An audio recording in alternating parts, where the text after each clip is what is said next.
Asxaabta qiimaha badan ee ku xiran janalka Umada Media waayo badan ayaan kala raagnay maalmahan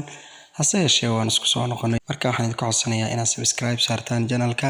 sidoo kalena viewskeena hoos buu u dhacay maalmahan asxaabta waxaan idinku codsanaynaa subscribe saarato kadib waxaad iska hubisaa inuu gambaleelka ku furan yahay oo calaamadaas cad ay ku saaran tahay haddii halkaa uga gudubno waxaa jiray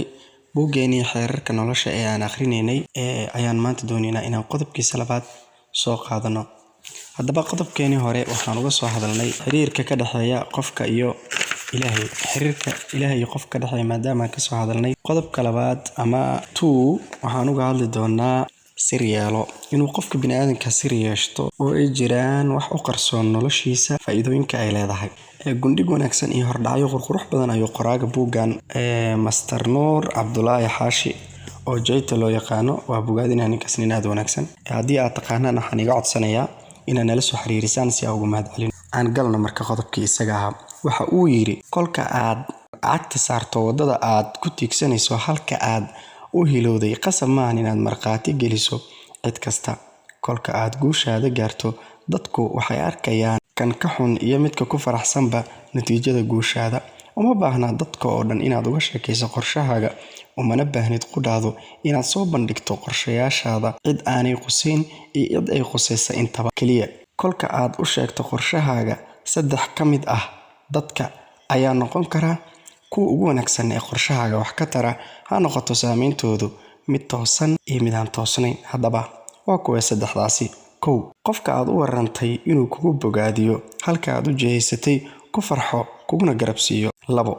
inuu kugu dhaliilo kaa waaniyo ku cabsiyo kaaga dhigo waxa aad doonayso kuwa aan wax qiimo ah ku fadhinin aan muhiim ahayn ama laga maarmi karo sometimesna adiga laftirkaaga ayaa ka shakinaya ahdaaftaadii aad qorshaysatay dadka ka aqoonta badan ee doonaya inay ka bedelaan wadadan qaldan oo ay dariiq kale oo qurxoon ku siiyaan si aad u guuleysato qofka saddexaad ama qofka aad xogtaada siisay waa qof doonaya guushaada iyo hamigaaga iyo horumarkaaga jecel oo doonaya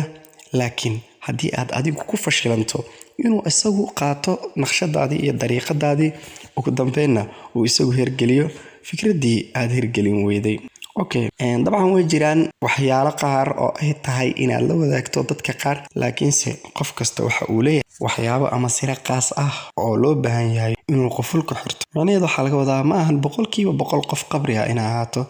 laakiin it's good waxa aad u fiican in wax ku kala harsanaadaan oo ay wax ku qarsanaadaan aniga hadda kula hadlayo waxa kamid ah dadka iska furfuran iska daacada ah laakiin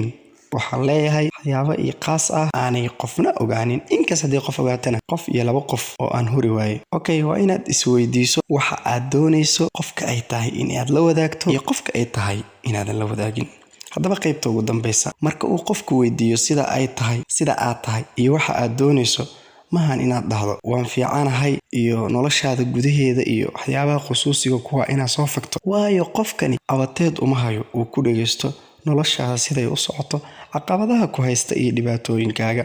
sidoo kalena diiniyanba ma fiicna waxa aad bari sameynayso inaad dadka uga qisoto waayo dadka qaar way ku wajali karaan markaad ku sifoodo qof war badan qof fashilkiisu badan yahay guulihiisa iyo guuldarooyinkiisa la saadaalin karo waxaad noqonaysaa simple qof guuldareysta oo dadkoo dhan ay guuldaradiisa iyo guushiisa labaduba u kala qeexan tahay si fududna waxaa lagu dhihi karaa loser qodobka saddexaad ee buugga magaciisu yahay waad weynaa kartaa balse qasab ma ahan inaad aqil noqoto intaan ka gaarayno waxaan idinkaga tegayaa sidaa iyo amaana Allah Soomaaliya asxaabta dhammaan ee halkan ku jirto waxaan iga codsanayaa in muuqaalada aad u share gareysaan asxaabtiina kale si aan u helno subscribers badan waad mahadsantiin good night